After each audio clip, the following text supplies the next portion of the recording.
Assalamualaikum warahmatullahi wabarakatuh. A'udzubillahi minasyaitonir rajim. Bismillahirrahmanirrahim.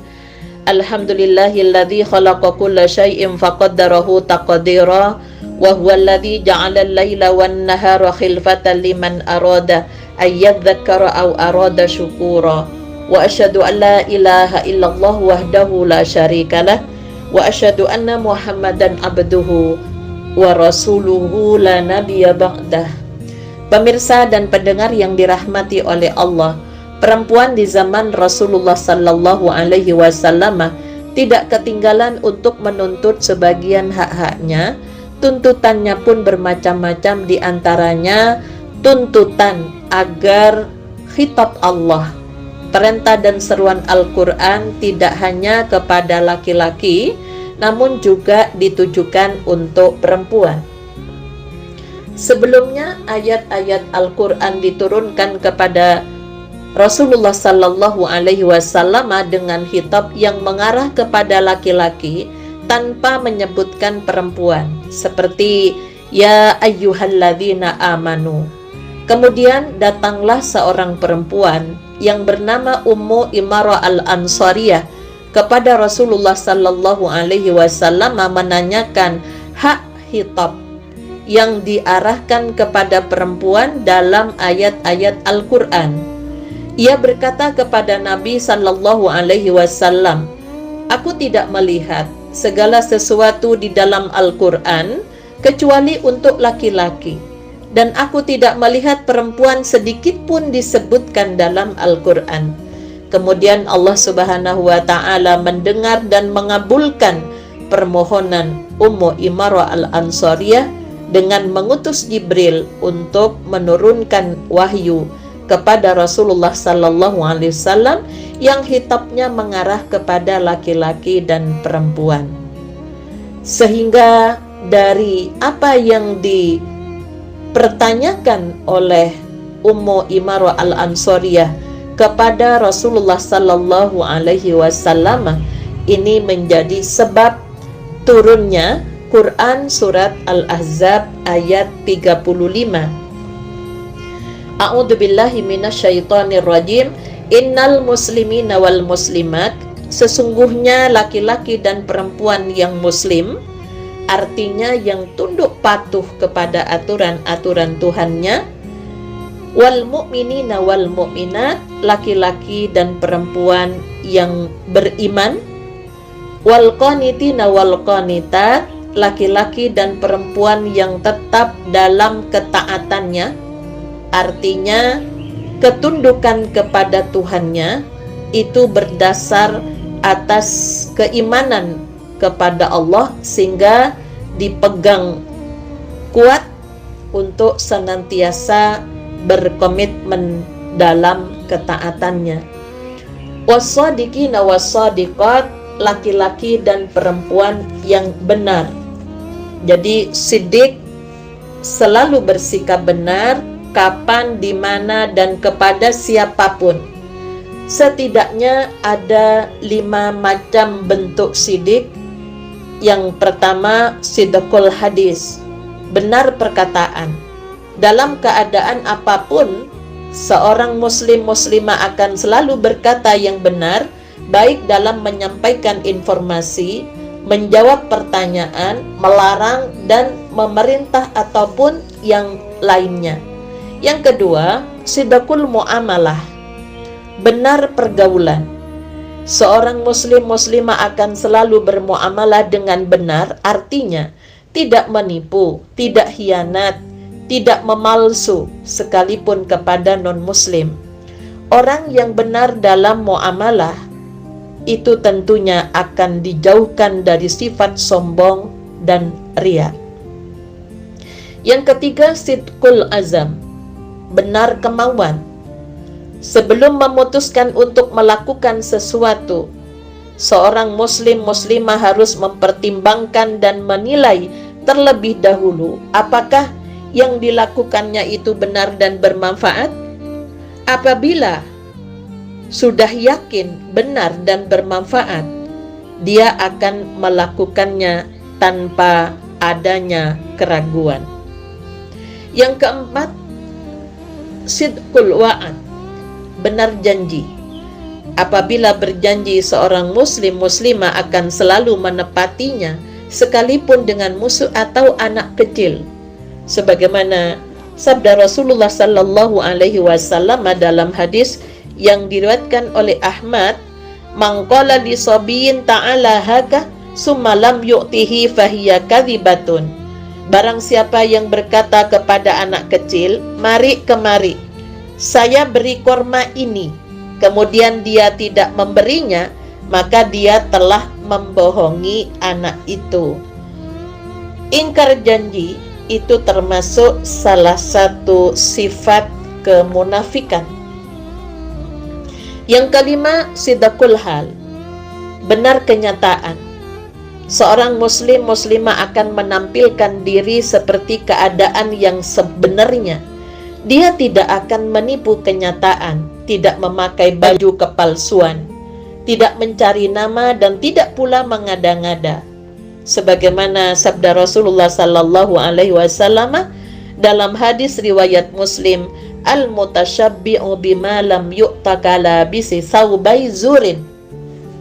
Orang yang merasa kenyang dengan apa yang tidak diterimanya sama seperti orang memakai dua pakaian palsu. Artinya, orang yang berhias dengan bukan miliknya supaya kelihatan orang yang kaya, orang yang tampan, sama seperti orang yang memakai dua kepribadian. Khusus muslimah dengan moda yang berkembang, banyak topeng kepalsuan yang nampaknya dianggap sesuatu yang biasa, seperti mentato, mencukur, atau menyulam alisnya, menyambung bulu matanya, kemudian menyolam bibir dengan operasi kecantikan, memperbaiki hidung dan sebagainya, dengan tujuan untuk mempercantik diri, bukan untuk alasan kesehatan, maka itu bagian dari topeng kepalsuan.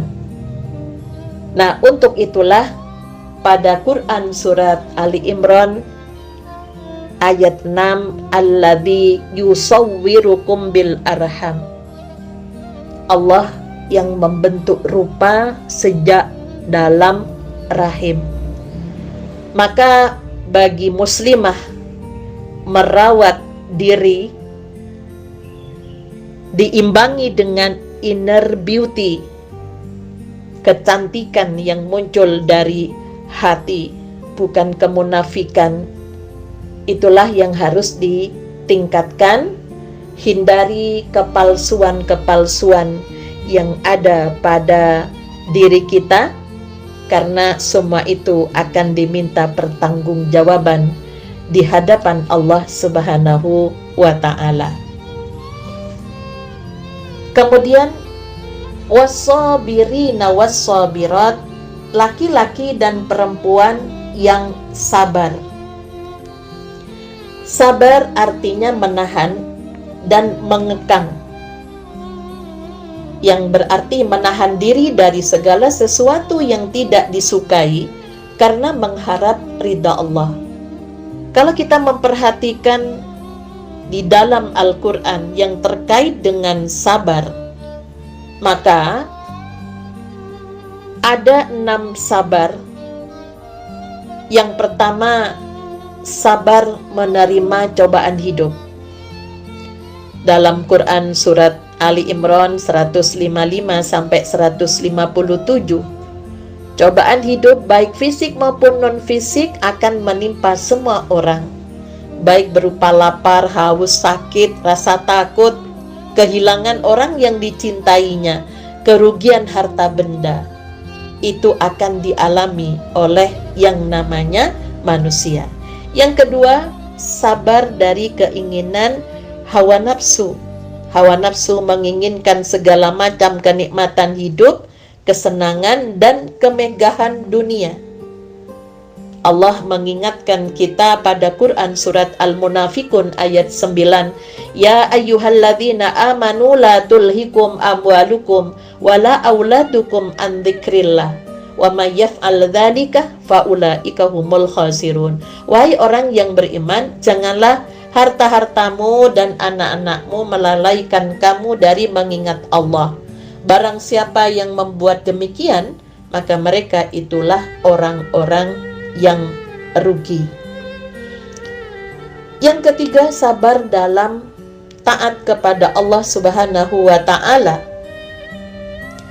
Dalam mentaati perintah Allah, terutama dalam beribadah kepadanya, itu diperlukan kesabaran. Sebagaimana firman Allah pada Quran surat Maryam ayat 65, fa'budhu wastabir li'ibadatih. Maka beribadahlah kepadanya dan berteguh hatilah dalam beribadah kepadanya. Yang keempat, sabar dalam berdakwah, terutama berdakwah mengajak keluarga, sebagaimana yang disampaikan oleh Luqmanul Hakim pada putranya pada Quran surat Luqman ayat 17, ya bunayya aqimis salata wa'mur bil ma'rufi wanha 'anil munkari wasbir 'ala ma asabak inna dzalika min azmil umur. Wahai anakku, dirikanlah salat dan suruhlah manusia mengerjakan yang baik dan cegahlah mereka dari perbuatan yang mungkar dan bersabarlah terhadap apa yang menimpa kamu. Sesungguhnya yang demikian itu termasuk hal-hal yang diwajibkan oleh Allah. Yang kelima, sabar dalam pergaulan. Dalam pergaulan sesama manusia, mulai pergaulan di dalam rumah tangga, suami dan istri, orang tua dengan anak, Allah memerintahkan pada Quran surat An-Nisa ayat 19, wa ashiruhunna bil ma'ruf, dan bergaulah dengan mereka secara pantas. Artinya suami istri jangan sampai menempatkan pasangannya sebagai musuh, orang tua dengan anak itu juga jangan sampai menempatkan mereka sebagai musuh. Mereka adalah orang yang terdekat, yang banyak sekali kita membutuhkan andil mereka begitu kuat kaitannya dengan kesuksesan di dalam kehidupan ini. Setidaknya adalah doa-doa mereka, sehingga sangat disayangkan kalau bergaul dengan keluarga itu harusnya lebih baik dengan orang lain. Yang keenam, sabar dalam perang. Pada Quran surat Al-Baqarah 177, wasabirina fil ba'sa'i wad-dharra wa hinal ba's ulaikal ladzina shadaqu wa ulaika humul muttaqun. Dan orang-orang yang sabar dalam kesempitan, penderitaan, dan dalam perangan, mereka itulah orang yang benar imannya, dan mereka itulah orang-orang yang bertakwa. Sehingga peperangan yang kita hadapi sekarang itu adalah perang melawan digital, di sosmed yang satu sama lain saling menjatuhkan. Maka dibutuhkan kesabaran untuk tidak melawan, tapi yang kita kedepankan adalah watawasau bil haqqi watawasau bis sabri, selalu saling mengingatkan kebenaran dengan penuh kesabaran. Ketika ada saudara kita sesama muslim melempar satu masalah yang di situ akan membawa kepada konflik di intern kita umat Islam. Kemudian wal khashi'ina wal khashi'at, laki-laki dan perempuan yang khusyuk, artinya yang melakukan sesuatu karena hanya takut kepada Allah Subhanahu wa ta'ala. Wal mutasaddiqina wal mutasaddiqat, laki-laki dan perempuan yang bersedekah. Nah, di sini bagaimana sebagai perempuan ya itu bisa mengelola harta yang ada di dalam keluarga itu sehingga bisa meningkatkan sedekahnya. Kalau pendapatannya bertambah, bukan gaya hidupnya yang ditambah, namun yang ditambah adalah sedekah. Disinilah kunci utama ada pada perempuan sebagai kepala rumah tangga.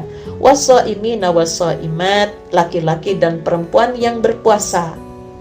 Khususnya bagi perempuan itu meningkatkan puasa sunnahnya, karena banyak puasa wajibnya, puasa qadanya yang kaitannya dengan Ramadan.